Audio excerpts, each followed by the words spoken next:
हे बघा, जे कोणी बोलत आहे कृपा करून जे बोलत आहे त्यांचं मत पॉझिटिव्ह निगेटिव्ह वैयक्तिक मत आहे घेतील.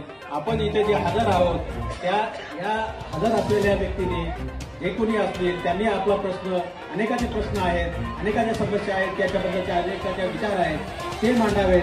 आणि ही कायदेशीर तरतूद आहे. जर कोणी काही कायदा व सुव्यवस्था बिघडवण्याचा प्रयत्न केला असता निश्चितच कायद्यातल्या तरतुदीप्रमाणे त्या पोलीस त्याच्यावर योग्य ते दक्षता घेतील. पण आपल्याला माझी विनंती आहे की आपण